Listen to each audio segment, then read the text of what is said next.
All right, so today's lesson is on proofs. I don't know that this was ever introduced in in every level of math, there's always a little bit of geometry, like geometry concepts are included in sixth grade math, seventh grade math, eighth grade math, throughout like everything. And it's designed to get you to this point today, today's lesson. But what a proof, well, what's the word definition mean? Hard to define that. Kind of. I don't know, I mean, it doesn't have to be great deals. Say it again, Rihanna. Kind of. I mean, I sort of defined it in there. I didn't really think about it. Anybody else? Really just what does something mean? That's basically what it is. Where do we come from? Like, where does the definition? It is. Here, I'll just answer this. We created definitions of words. Like we just, here's a word or here's this concept. Let's put a name to it. So definitions are true. Like we created them. We created them based on them being true, basically. So a right angle being 90 degrees was the definition that was created. Let's call it a right angle. Why they did it? No idea. But it is a definition of a right angle. Right angle of 90 degrees. A definition of perpendicular. Two lines not touching, going on forever. Well, we created that. We named it parallels. We named it parallels. So definitions are things that are just true statements. You don't have to prove them. It was created that way, so it's true. You just have, again, you just take it as a given. Or what do we say about a given statement, given information? It's true. You don't question it. Definitions are the same way. They're just true. You can use them anytime you want to like explain something. You say, well, I know that this is, a midpoint. I know midpoint means that, it separates it into two equal segments. So that's a definition of a midpoint. A point that separates a line segment into two equal segments. What's the word proof mean? Not necessarily math version, although that's evidence. Yeah, it means we have evidence of it. Like it's not an opinion. We're using facts to say this is true. This one thing is true. So typically what's going to happen, like think about, again, going back to where's the main place proof is used? Or I mentioned it before. The main place in like real life where you might think proof is used. I mentioned it before. Not going to be in there. I don't think it's in there. It's like in life, what have I mentioned before that dealt with proof? Yeah, law, like court of law. You have to prove somebody is guilty. You can't just say, like I said, oh well, they were spotted there at about the time this crime happened, or they've had a history of committing crime, same kind of crime. You cannot use those things. You have got to have some kind of proof that they did it. And sometimes that proof isn't just like one thing. Sometimes it's like steps to prove it. Like that's when a case is a really long case, like the big famous cases normally take forever. There wasn't just like one thing normally that they did. If it goes to trial, there's never just one thing. If there was just one thing, that person would have pled guilty. I mean, if there was like DNA that absolutely positively showed that he or she committed the crime somehow, you don't go to court for that. That's proof that it is automatic. There's no questioning it. But a lot of times when they go to court, they've got to like go through a series of steps, starting with, maybe they don't have an alibi at that time. Nobody can confirm they were somebody else. So that's one thing. And then you work from that. And again, the end thing that the lawyer is trying to prove, depending on what lawyer it is that either, and you don't even have to prove they're innocent. You actually just have to prove they're guilty. So they would be trying to prove that they committed the crime.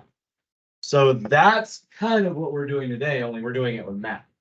We're going to get some kind of a statement that's going to be given. So they're going to start us off. Here's the tricky part. You're going to have to use basically everything you've ever learned in math to try to create steps that work you down to the final thing that you're trying to prove. Now, most of the proofs we do are 2 or 3 steps, and they give you probably 1 or 2 steps of it. Some of them are maybe 6 or 7 steps, but they still normally give you a few steps. So the good news is you will never have to go from step 1, create everything in the middle, and then there you go, you finally proved it. I believe, and don't quote me on this, but I believe on the EOC, the standard is you have to be able to choose from a list. So they'll give you a list of options whenever you're trying to prove something for each, like if there's a missing step, you choose from the list the correct step.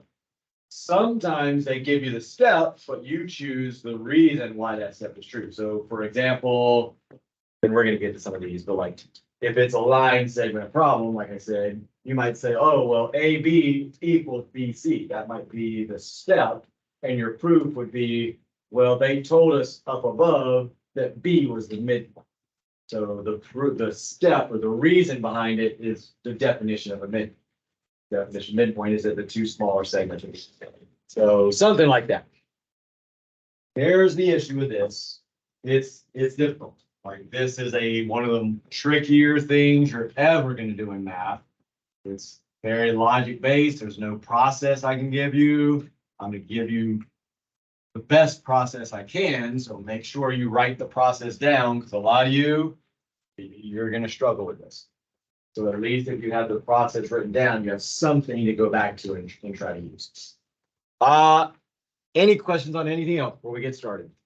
So have your pages out. There's not a ton of examples. That's the other tricky thing. There's not a ton of examples in the book pages. On a different note, I did have IXLs assigned. I don't even know if I mentioned this, but for the quiz you already took, there were IXLs assigned. If you are going to try to retake that, you can go back and look through those. They're not perfect matches for the quiz for sure, but you've already seen the quiz, so you kind of know what's on there. So if you see IXLs, they don't really match up with what the quiz was about, then don't worry about it. There are not any IXLs for proofs. That's a good question. The last problems we did were 149. So I would say probably around 152-ish, 152, 153. Is anybody on the page that says writing proofs yet? Writing proofs. What page? 153. I am going to go over this one thing. We might have done it. Oh, actually, that's something different.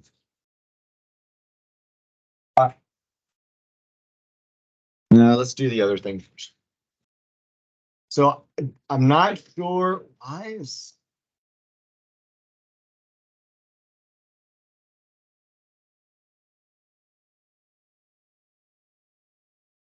Oh, I know. There we go.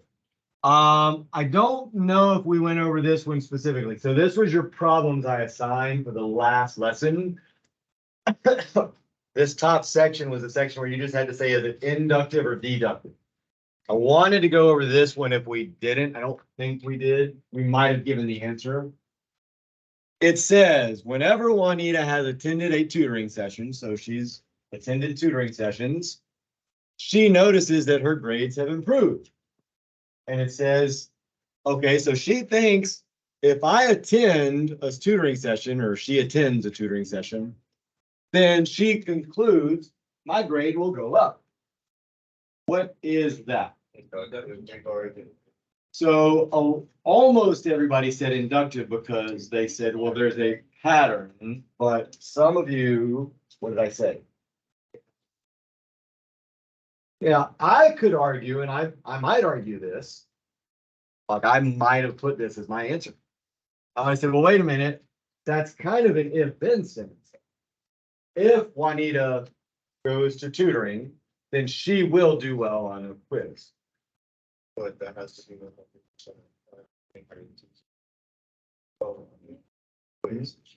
again, it's the logic. I'm not saying the logic is true the way I'm saying it. I'm saying you might be able to argue that. So sometimes on those, there can be multiple answers depending on your logic, depending on your explanation. So again, the main thing I'm looking for when we do the quiz is the explanation. So I would definitely have a section where you have to explain, you don't just write inductive or deductive.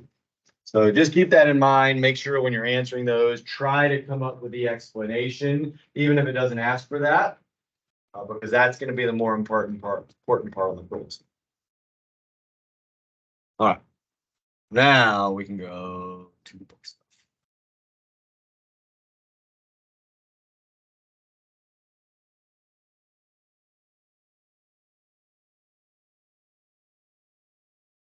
On the last lesson, there we go, writing proofs.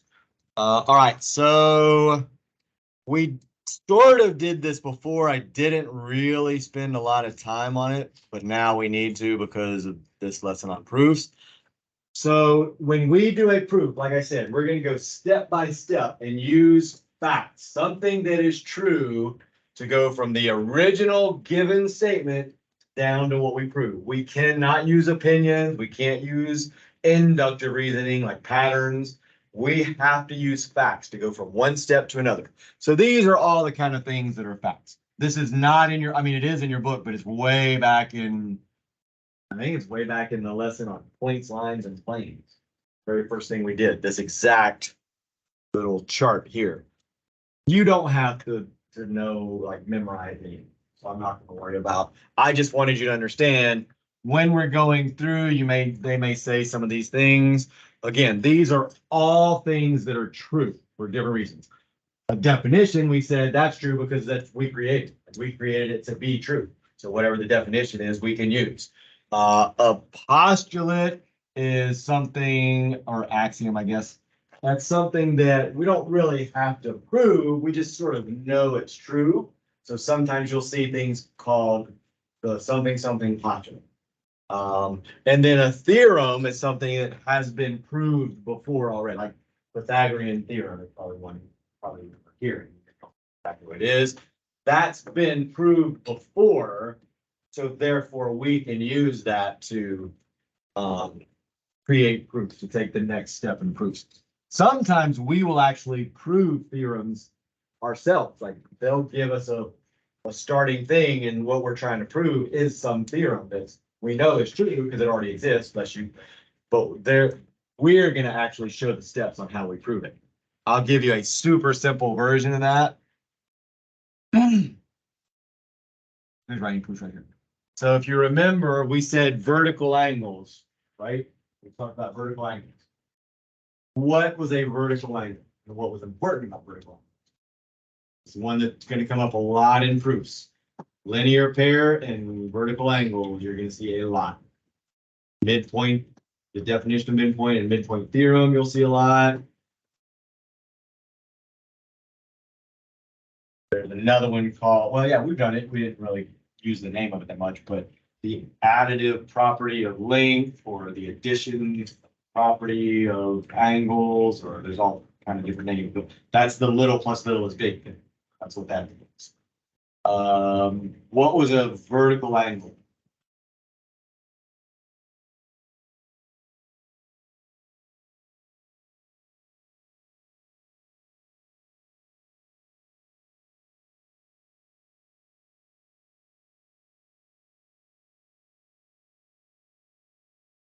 I don't know. So specifically, what was it? When we have what? Yeah, there's one you guys have to know. When you have two lines that cross. Any two lines, as long as they're straight lines, as long as they cross, the angles that are opposite of each other are congruent. It's a big one. So those two angles would also be congruent. A quick version of that, or proof of that, is if we know this angle, right? We said, well, if we know this angle and we know these two angles, this one with two dashes and one dash, here, I can actually do this, and for these two angles right there. If they both sit on the same line, what do we say is true about those? They have to equal 180, right? That's a linear pair. So we could say if they have to equal 180, then these have to equal 180. which means these have to be the same number, and it would be substitution would like wind up being the reason. That's a big one too, by the way, substitution. We'll get to it. So vertical is the two across from each other, but we basically just proved that by saying, well, these two have to add up to 180. Well, these two also have to add up to 180. Well, then that means this has to be the same number, because that's the same number because it's the same angle. So that means these two would have to be the same number if they both have to add up to 180. But what now? Well, they're congruent angle, same measure. When you have vertical angles, they are the same measure. So that's just like an example, and I think we did that in class, of a quick proof. Well, how do I prove these two have to be equal? Well, I know these two have to add up to 180. Oh, well, I know these two also have to add up to 180. Well, then that means that has to be the same number. That's the only way it can add up to 180 in both situations if it's the same number. Because this is the same angle here. That's the same number for sure if we use the same angle twice. So these are some of the different things that we learned. It's on, this is in your book, so I think this is on that page 153. They're just telling you some of the postulates that are true. Those are things that we don't really have proofs for. It's just, again, if you imagine when I did the line stuff, so if you have a line, we said the line is made up of a bunch of points. In order to have a line, how many points would you have to have before it's considered, I guess, a line segment? Yeah, just two. 1 point is just a point. As soon as you put another point next to it, now you have a line. So 2 points is all you need to have a line. That's actually a postulate. Again, it just kind of makes sense. Well, yeah, if I have 1 point, I can only call that a point. But as soon as I put another point right next to it, now I have a line segment. Okay. Pretty short one, but line segment. So that's what postulates are. Again, there's not really a definition for that. There's not a proof we need to do. So a plane is kind of the same thing. Well, I think we did this one last class. If you have 3 points that are not collinear, so they can't be in a straight line, but if you have 3 points, then they form one plane. You have to have at least 3 non-collinear points to make a plane. 2 points to make a line, 3 non-collinear points to make a plane. So that's what all these things are like. Again, having to memorize them and pull them out of your brain when you're doing proofs is going to be challenging, but you'll be picking from a list. And normally the list, if you can recall just even a little something about the theorem, they don't give you 2 or 3 that are like the exact same thing. Normally you can figure it out, at least in the problems that I've seen from the book. I can't really speak to the district or EOC stuff because I don't really get to look at that. So if 2 lines intersect, they form a point. We've done that one before. If 2 planes intersect, they form a line. So that's kind of like a picture of that happening. Oh, actually, no. One, oh, nope, did I not add that? Huh. Well, there's one on the next page, 3.7. What does 3.7 mean per se? Oh, no, I'm sorry, I put it out of order. There it is right there. So 3.7 is the one. Oh, let's try to fix that. That's supposed to be at the bottom. There. You know, at the bottom. It's covering up other stuff. That's why I didn't see any of the numbers. There we go. That's that happening. Oh, I probably accidentally slid it. Yeah, so all of those are there. I'm not going to ever quiz you and say, what does the postulate for the intersection of 2 planes say?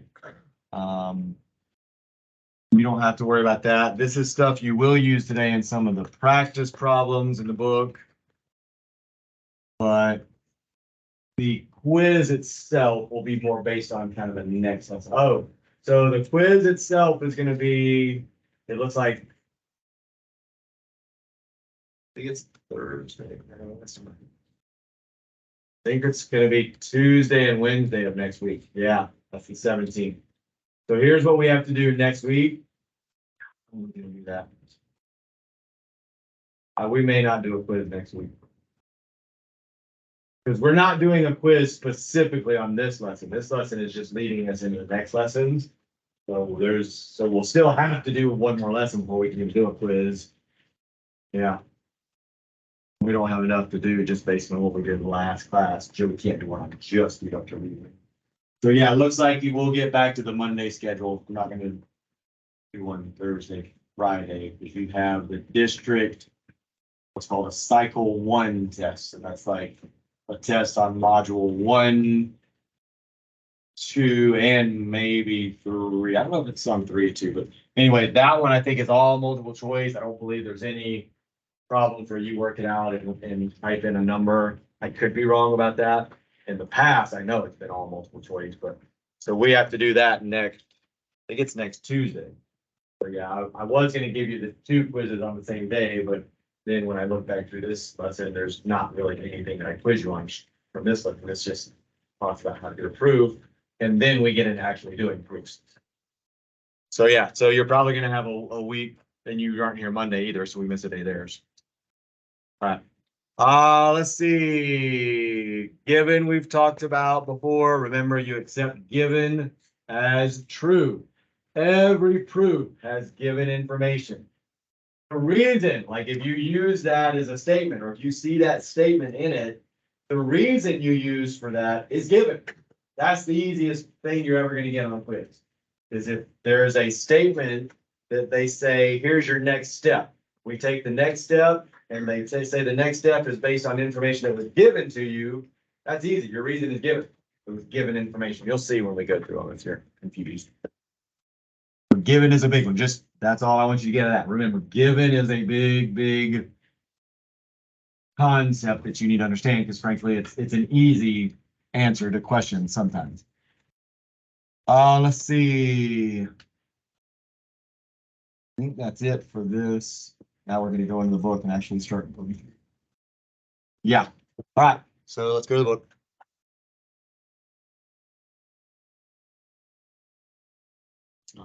Oh, that's right. It's not showing up. There we go. All right. So we already went over that.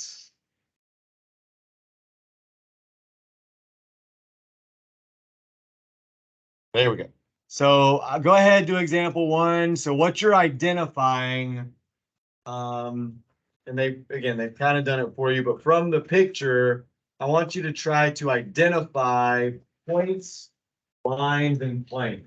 So remember, and I'm not super worried about the naming on these. Points would just be an individual point. Those would be pretty easy to pick out. They give you some questions. Remember, don't read, just read the questions. So when you go through and do this, that's all you would read. Then you would go back and look at the postulate. So you'd use those 7 things that they just gave you before, and you'd figure out, well, how can I say that point D is the that these 2 lines intersect in a point? Well, if you remember, if you go back and look, one of the postulates says 2 lines intersect in a point. So that would be your answer for that. You take the postulate and says 2 lines intersect in a point. So then you're going to do that. So again, just read this and then go back and try to find the postulate. And that's an example kind of how a proof works. There's a statement. You're going back and figuring out which fact, which true thing, which postulate, which definition, which whatever allows you to say that that statement is true. I don't.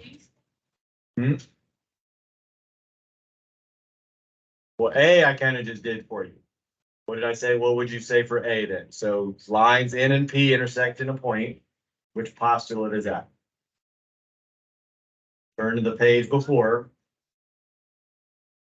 And there's one that specifically says 2 lines intersect in a point. That would be your reason, basically. So these are the statements. You're coming up with the reason why we're going to say it. That's what you do in a proof. They're going to give you a statement. You're going to come up with a reason why you can say that. Or sometimes they give you the reason and you have to figure out what statement can you make based on the reason they gave you. And sometimes the most difficult situation is you have to figure out both. Got to figure out both what's the next statement I can make and why can I make that statement. Again, it'll become a little more clear when we get into proofs next week. But or we actually, I guess we get into some proofs today too. For now, just find out or find the reason, the postulate, why we can make that statement for B. Find the postulate or the reason that we can make that statement for C. And the only way you can do that is to look it up on the previous page, but you're not gonna just come up with it off the top of your head. I doubt it. But just, again, we went back. What postulate was it about the two lines intersecting points? 3.6. So for this one, your answer would be postulate 3.6. Postulate 3.6 says two lines intersecting a point. So that would be your answer, postulate 3.6. I mean, you can, I prefer you try to do it on your own, but the answers are in the problem. Then you can try to do the check problem if there is one. Okay, these are. Oh, there's just another example. Well, then you can move on to the next example, I guess.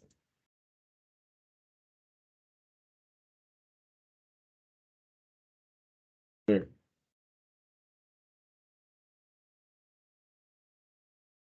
You can do the next example and the check problem.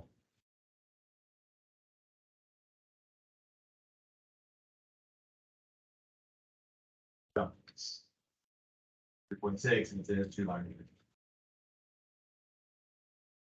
You gotta look every time you get a bold this. So this is a statement. They're saying points A, B, and D determine a point. That's a statement. You have to go back and look up on the page before. Well, what's the reason that they can say that those 3 points? There'll be a postulate that says 3 points make a point. Right? And again, I know it's a little trickier. I think it's actually easier when you're seeing an actual proof written and you're just filling in gaps. But if you're struggling a little bit on this, do your best. You got to read the answers. If it's already done for you, read the answers. But try to see if you can just look it up real quick and figure out which one matches up.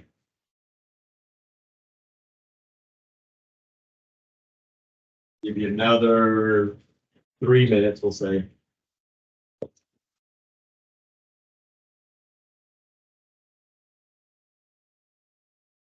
Then it's manual, I guess.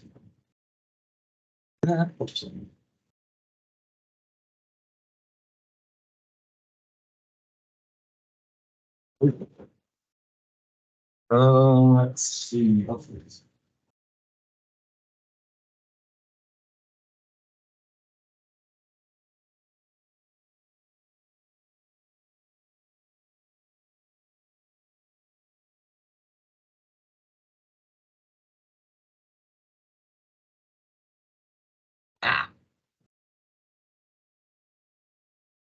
Hmm.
See what we got.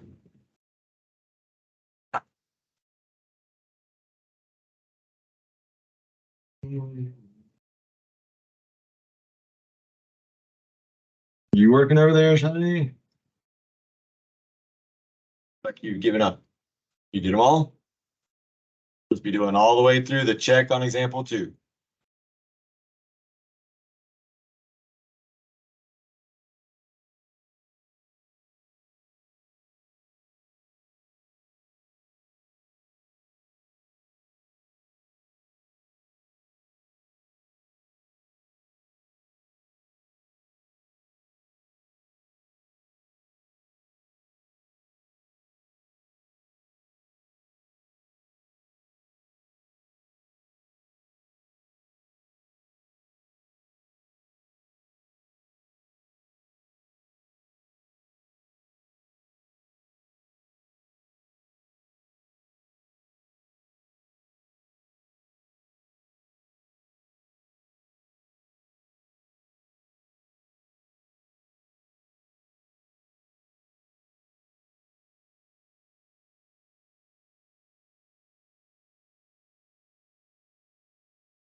19.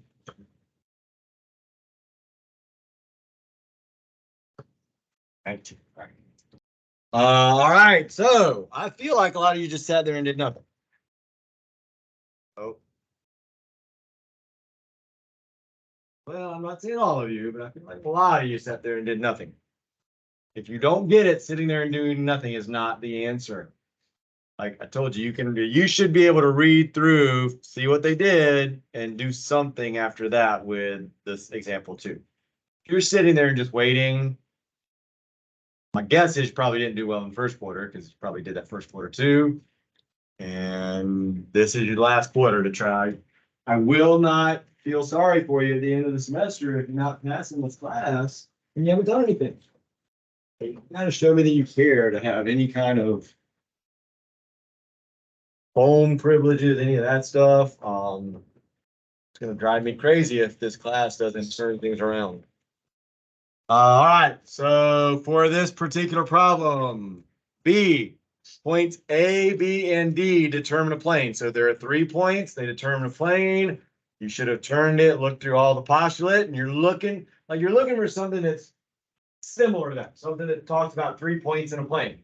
Only one, I believe, which is, yeah, 3.2. Again, I don't expect you to memorize all of these, but if there was a list, one of them would be something about 3 points in a plane. Like it wouldn't just say postulate 3.2, it would say, 3 points determine a plane or something like that, which is exactly what they're giving you, 3 points determining a plane.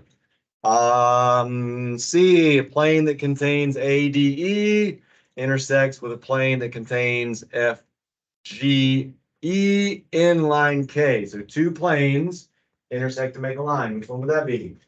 This 5. Yeah, I think it's 3.7. 2 planes intersect. Oh, yeah. So was 3.5 2 lines intersect? What was 3.5?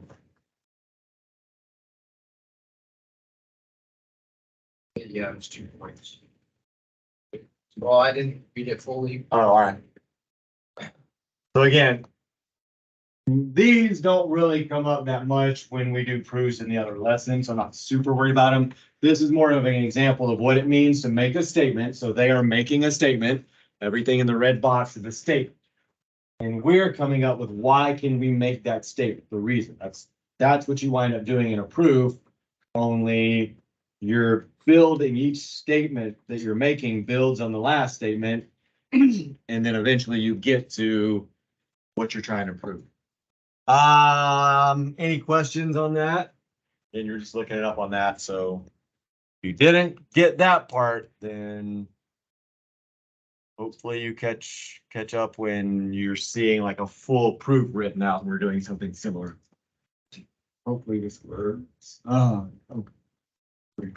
All right, so now determine whether each statement is sometimes, always, or never true. So now we're getting into what you can and can't use. In order to use a statement in a proof, it has to always be true. If a statement is only sometimes true, you can't use that in a proof. So we can only use things that are always true. So, true or false, the intersection of 3 planes is a line. Why?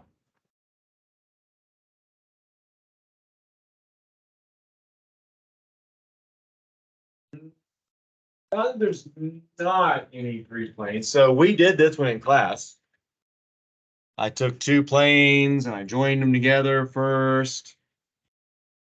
And when I join them together, I'll try to do it without ripping them. Not as sturdy as they were when I started doing them. So 2 planes joining a line, right? And it's possible that we could put another, do I have another plane? Yeah.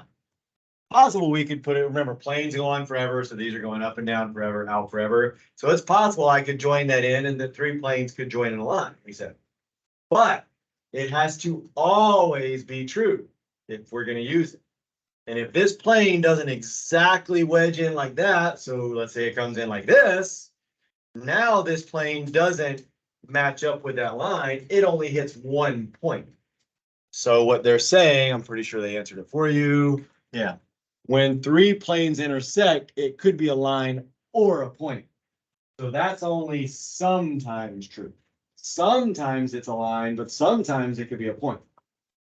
So that your answer would be sometimes, and if your answer is sometimes, we cannot use that to do proofs. Gotta be always. That's the only time we can do it.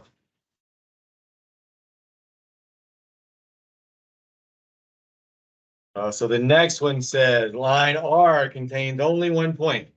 Is that sometimes, always, or never true?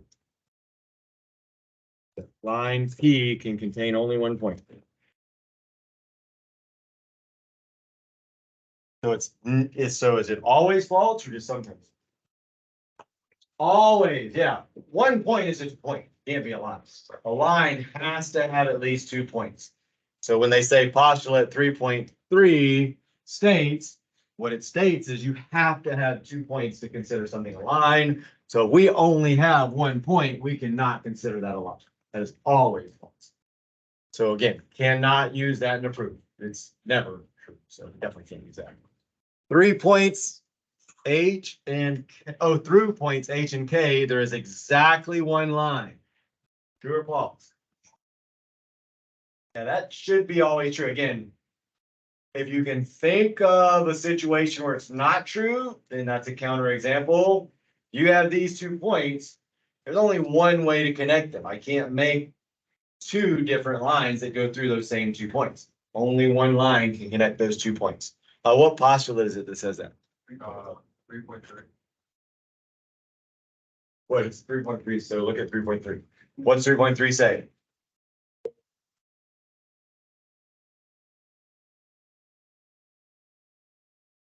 I 3.1 says don't know if that would be the same thing, though. Just because it says a line only contains 2 points, there should be one that says through any 2 points, there exists only one line or something like 3.1. that.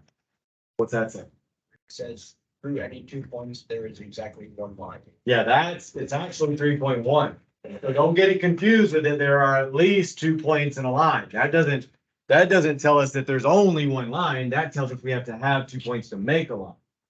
So the one that matches exactly with that is the one that says through any 2 points, because that's what they're giving us, right?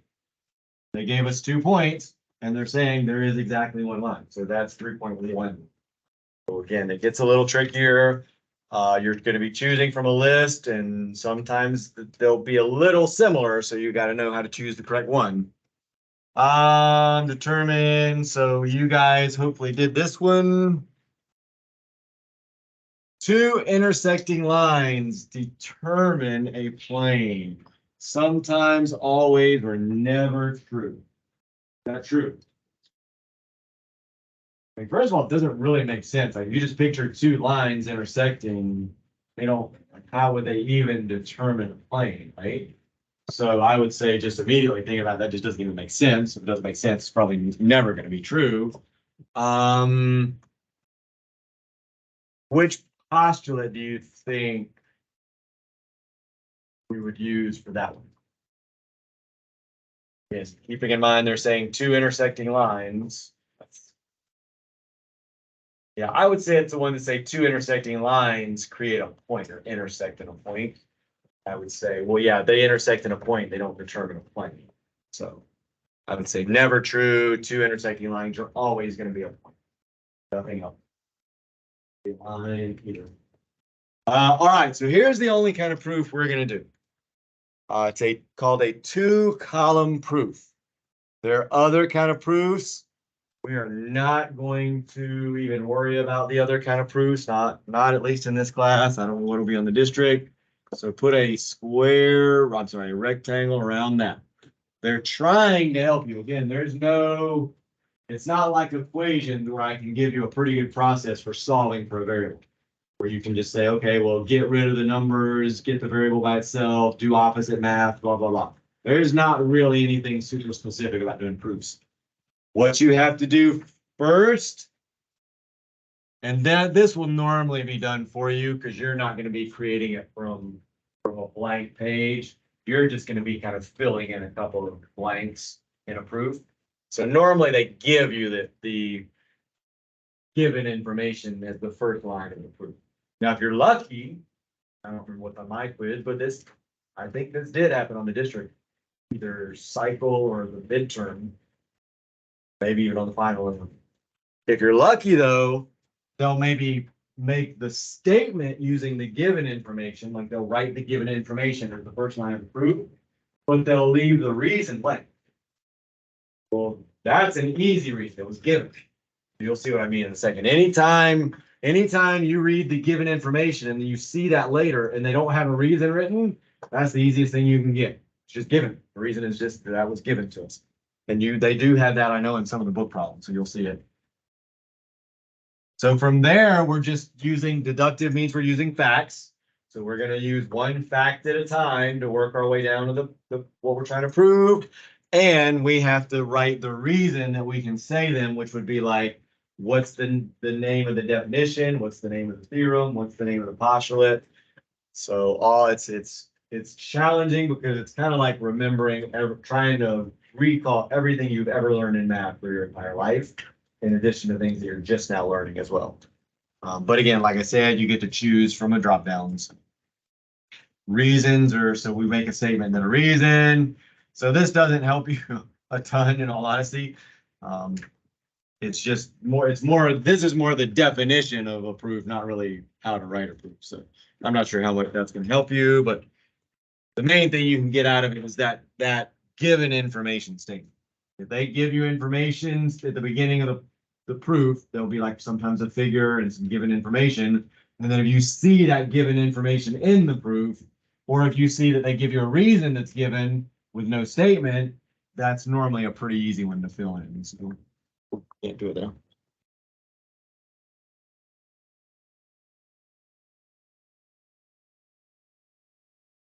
All right, so now we're actually doing a proof. And there is a check, so we'll kind of just do this one together. All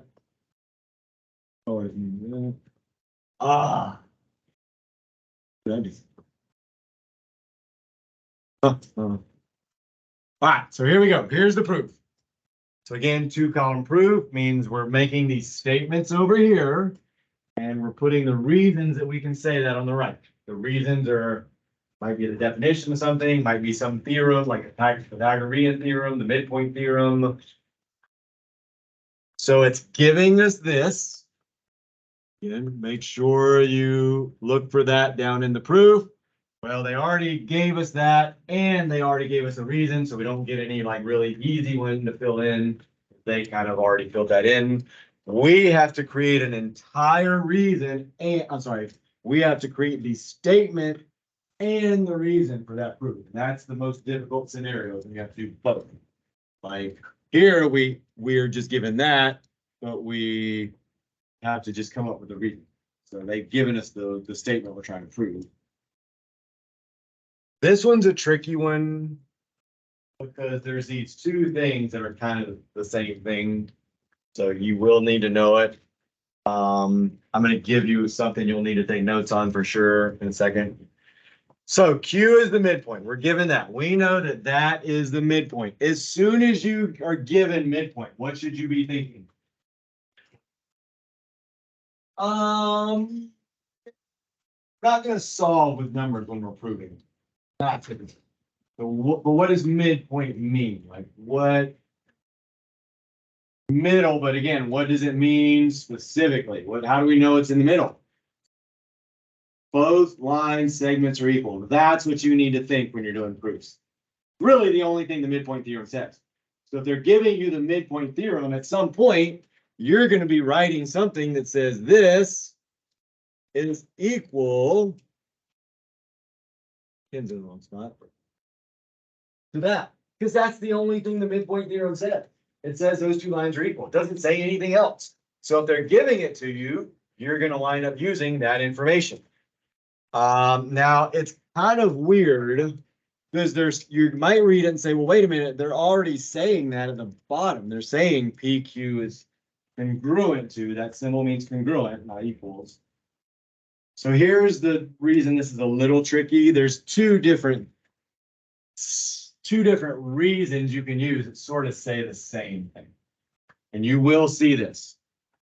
I may even have to look up what this one means. I know this part is we write this. And you will see this multiple times in the book. Again, sometimes district stuff doesn't match up with the book. Sometimes the state stuff, the UC doesn't always match up exactly with the book. So we'll go over it and you may see it a bunch, you may not ever see it in the district stuff. So the next statement in between them is actually kind of like the same statement. You're like, well, wait a minute. I'm saying the same thing. I'm saying PQ, line segment PQ equals line segment QR. And then I'm just saying it again. Technically, you're not. There is a difference between these two symbols. That symbol and that symbol versus that symbol. I don't know why I said that symbol. So those mean two different things. I think I mentioned this before that when we got into proofs, there was going to be a big difference that we had to be aware of. So whenever you see the equal sign, that has to do with the actual number length. We're saying the measure of this. If I took a ruler out, and if I measured it, the number I got when I measured that would match the number that I got when I measured that. Congruence is saying, so this is congruence here. So if you don't remember that, so this is, how would I say that? I guess number or length. When you see the equals, this is congruence, or that means shape. The shape of this is exactly the same shape of that. If I take that blue line and put it on top of the green line, you wouldn't even be able to tell there's two lines. It would fall right exactly on top. Technically, that's different than just saying they equal in length. So when you use equals, it's actually the definition of midpoint, the reason. So definitely write this down because I know it's in the book a lot. So equals means we're going to use a reason that is the definition. So this is the reason. So when I write this statement here that PQ equals QR, I write the definition of midpoint.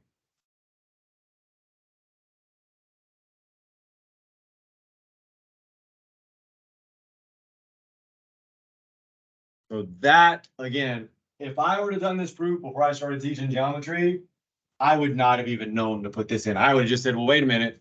I don't need to prove it. It tells me it's the midpoint, so PQ is congruent to R. I would not have even known there's a step in between them. I guarantee you a lot of teachers would not know that that's a step. Even math teachers, they've not taught geometry. I don't know if they even had that one back when I did proofs. I think we just said they were congruent. I don't know if it was a big deal to say those two different steps. So this over here, if we use this instead, is the midpoint theorem. Okay. But this would be only used if we weren't trying to prove it. So you can't use the reason that you're trying to prove. We're basically trying to prove the midpoint theorem. So we can't use it as a reason. That's maybe, and that may be why they had to do this, is because we can't use that as a reason. So the only thing we can use is the definition of midpoint. And then here's the last one you got to know. This is another really easy one. So anytime you have a theorem, I'm going to do this in a different color because you need to put big asterisks by this one because I think this will be on district stuff.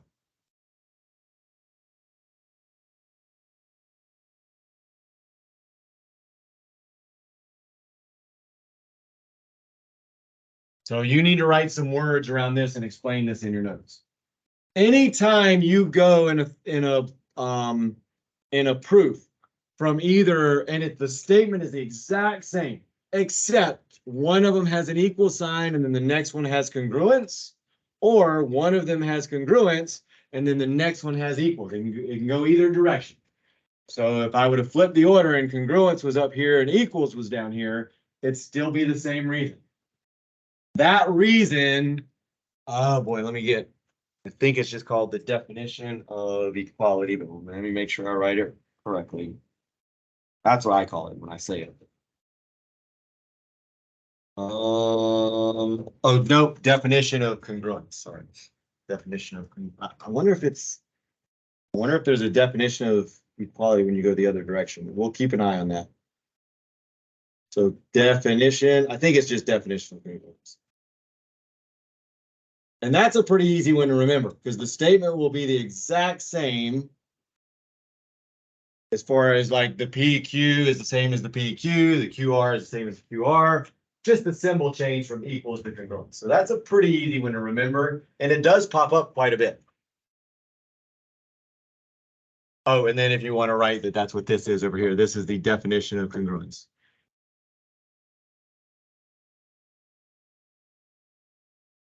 So anytime that happens, that's a relatively easy one to memorize and come up with. You just have to, I mean, the only word you really have to memorize is its definition of congruence. And you have to know this symbol here means congruence. So we go from equals to congruent symbol or from congruent symbol to equals, same thing.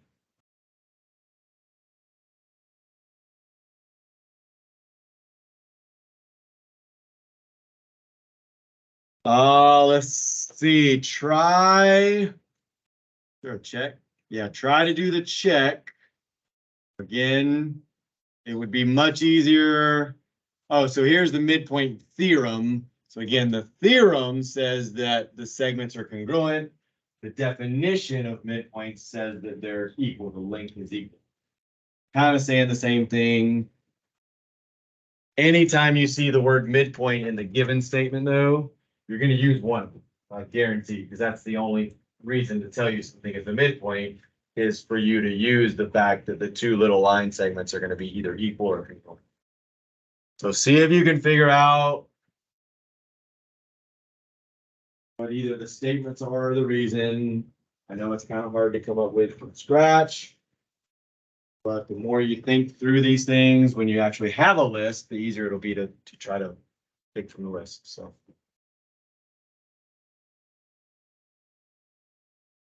Many pages. Not doing the next 2 or 3 examples.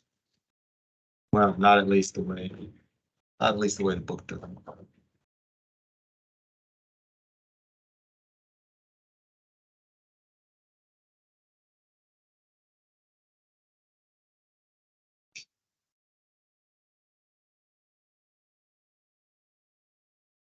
Yeah, we're not doing flow chart. Oh, yeah, that's pretty much the last thing. I might assign, or not really assign, but tell you you can practice the paragraph proofs. You can still write those as. Yes, I already have a path written out. Who's that?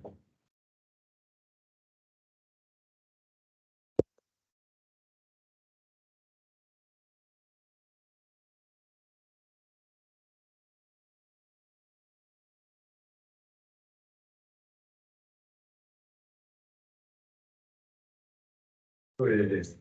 Okay, you wait. It's pretty tissue boxes. It's for one. All right, I'm gonna quiz you on this. Oh, we already had quiz on that. Yeah, it's just tissues. We had to like give it to the classroom. Thank you. So now I have more tissues. Perfect.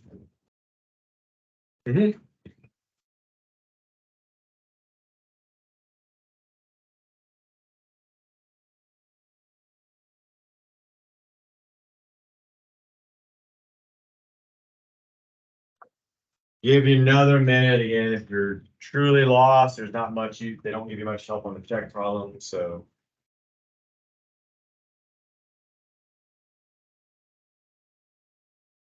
What do my glasses? Oh. Guys, there.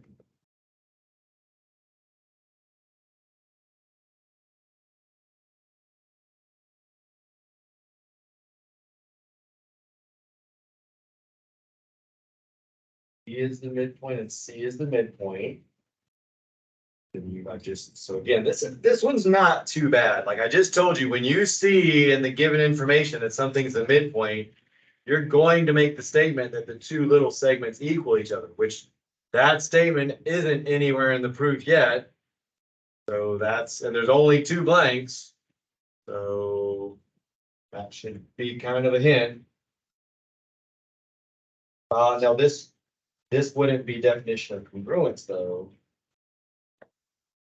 Because we're not able to say this because we're going from this, like this is different, like this isn't the same, this isn't the same. This will actually have to be the same. This would have to be the exact same statement as this, and only the symbol changes to say definition. So what would that, how do we know DC is congruent to C? That's coming from, not because of that, but it's because it's what? Yeah, it has something to do with it. It would either be the midpoint theorem or the definition of midpoint. That's actually going to be your reason twice. All right, so let's go ahead and go over it. Yeah, looking at this one's not that bad. Not that bad at all. I would say this is one I would completely expect you to be able to complete. So if we are told, and we're actually told that there are two midpoints, that means somewhere in the proof, we're going to say twice, not just once, that two line segments are equal to each other. We just got to figure out where to say it. And actually, it doesn't matter where you say it in this one. So it tells you right there, definition of midpoint. So you know that you're saying that. That should be an automatic. Everybody should get that right if that's the reason. It only means one thing. If they give you the reason, it's a lot easier to come up, in my opinion. It's a lot easier to come up with the statement if they give you the reason.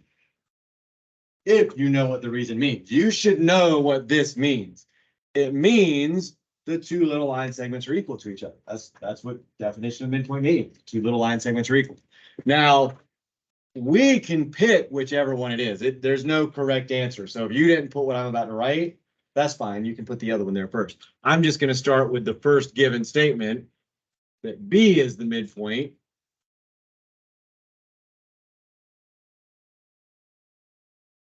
So my first statement is going to be, okay, well, and you can use the figure. So B is the midpoint, AB, line segment AB. I'm going to say equal to, because remember, definition means equal.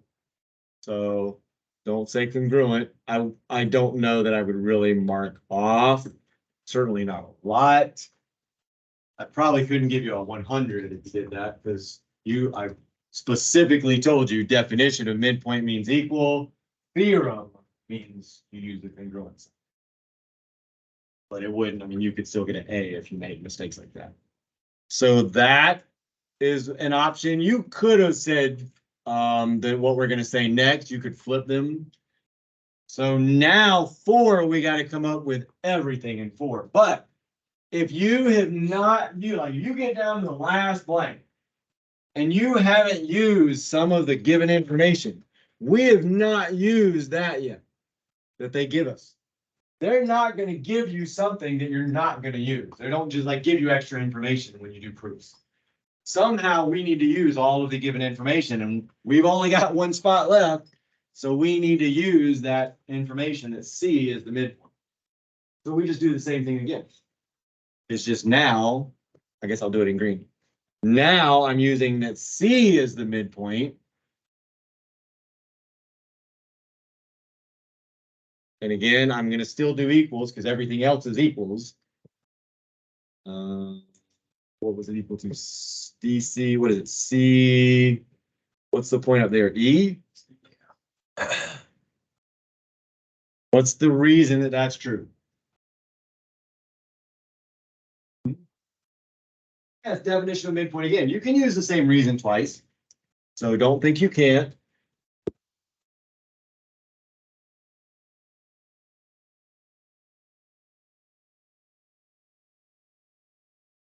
Well, that's definition of midpoint again. We said the same thing, just about a different line segment.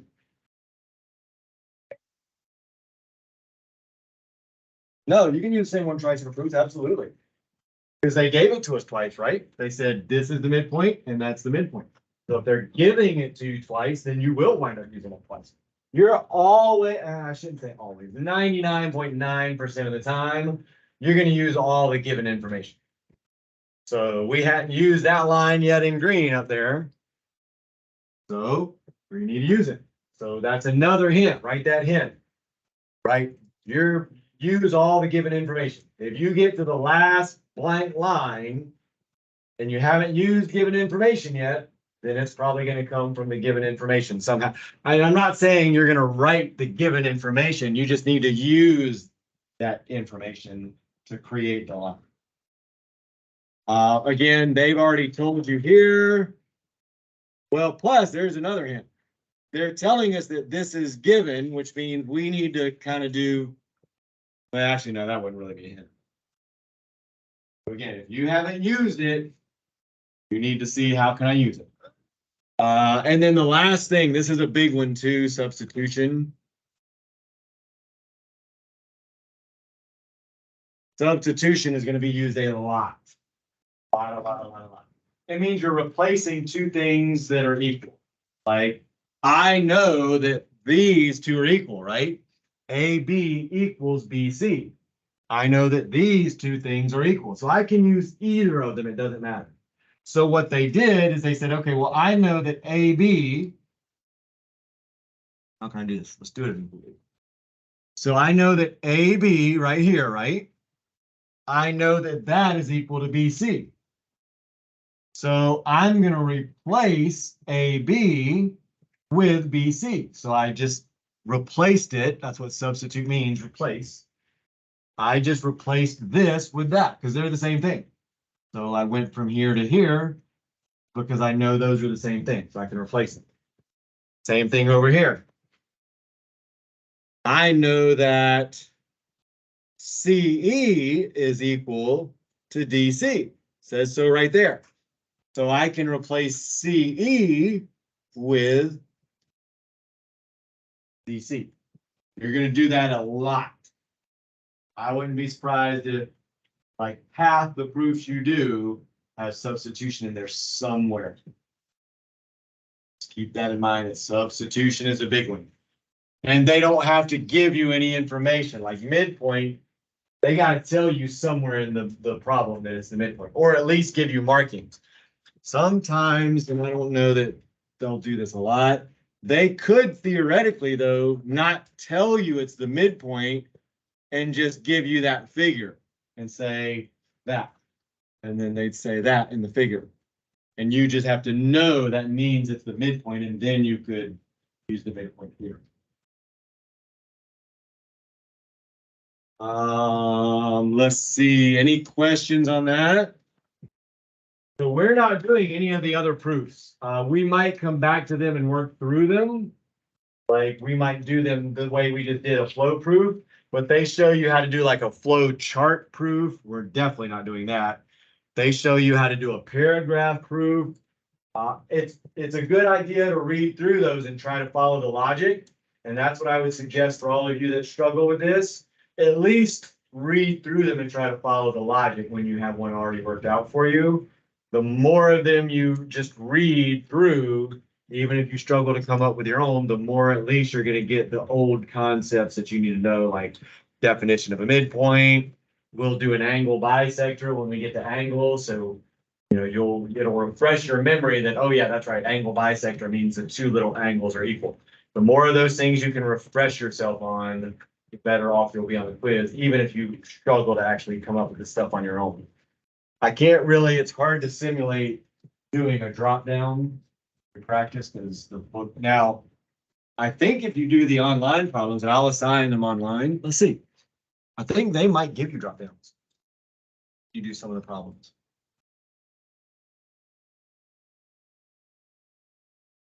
Oh, we're not. Here, let me open a whole new. So I'll assign these to you, and this might be one where it's a better practice strategy to use the online book if they give you a drop down, because otherwise you're trying to come up with it from scratch and that can be tough. Let's see. Interactive. I gotta find this lesson though first. Oh, actually, no, I didn't realize I didn't use it. What page is, wait, 228?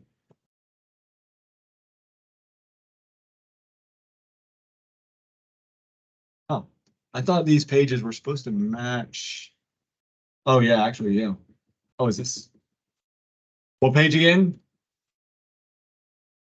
Yeah, these pages are supposed to match up with your book. So if I go to 150, whatever, that should be the same page. Yeah. Yeah, that matches up. So let's see if they give us the option to do a drop in here. Yeah. But it's already, oh, no, they didn't. We filled that in. We typed it in. So maybe on the, go ahead.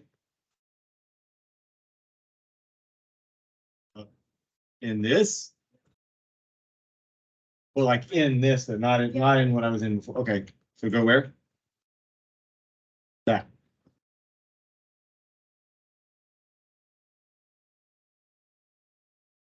Actually, this is wrong.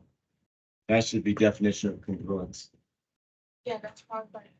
Yeah, this is the same one we did. We did that one before, I think. It's the same one, right? P, Q, QR. Yeah, if we're going from the exact same statement and we're just adding the congruent symbol, it's not the midpoint theorem.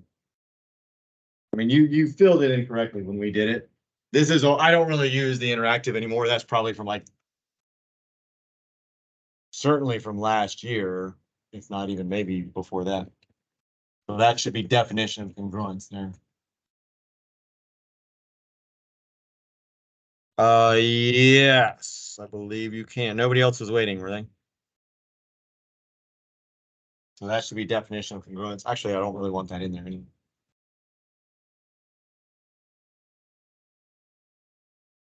All that. Let me go. I don't know if I might have to.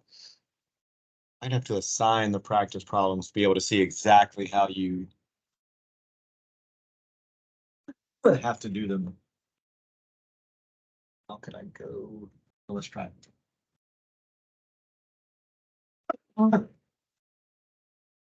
right, so practice. Oh, so I'll tell you which problems you have to do.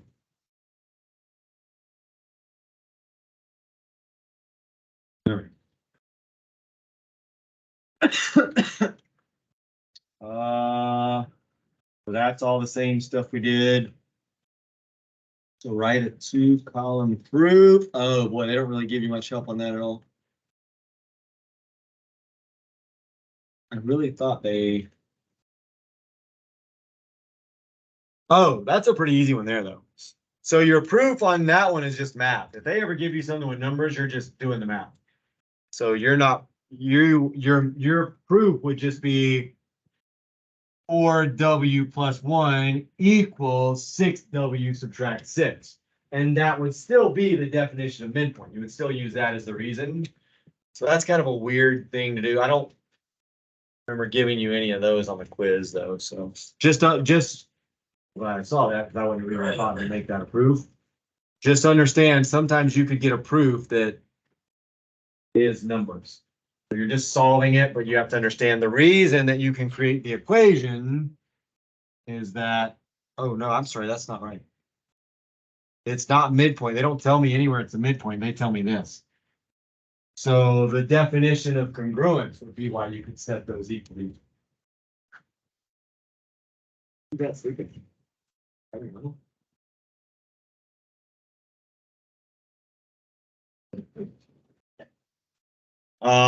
Yeah, that would probably be definition of congruence then. They don't, I assume they were saying something about midpoint, but they're not even on the same line, so we definitely can't do that.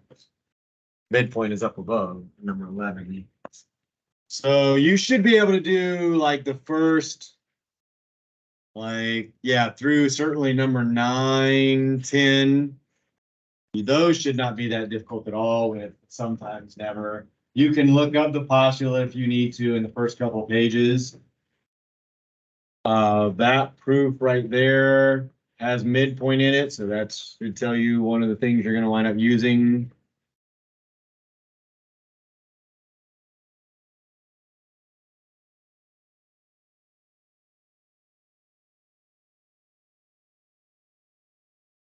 kind of the same proof you already did, actually. So you should be able to do this one too, number 11.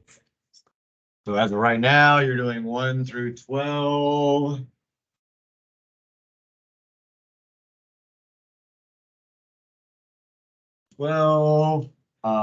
Page what, 159. Let's see, 2-column proof, so 13, so 1 through 13. Oh, I didn't mean to do that.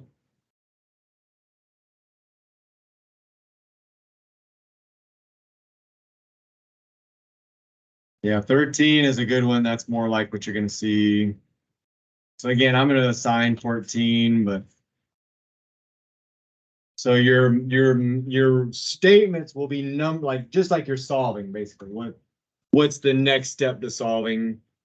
And they tell you again some of the stuff you'll use, but instead of writing a line segment is congruent to a line segment, actually you probably would write that there. Yeah, then you would write the next one would be numbers. So try to fill is this the way it looks in your book for number? Like, do they already have a little table drawn out for you, number 14? Oh, yes. No, 13, 14, yes. okay, 13 and 14. So it does kind of match up. If you go do these online when I assign them, so that's when you can get a little help. Click on that, it'll give you a little help. It'll give you help on the other one. I don't really see any help on the proofs though. So you got to kind of just do your best on those. We'll probably go over those in class. I mean, we might go over them today if we have. I probably won't have time to go into things. But we're done with, that's all we do on this lesson of proofs. We'll do more proofs in the next couple of lessons, but you need to practice that today and figure out where you're at, because the next 2 lessons are a little more important. We're just going to be writing proofs, but you need to have an understanding from today in order to be able to do what we do those. Oh.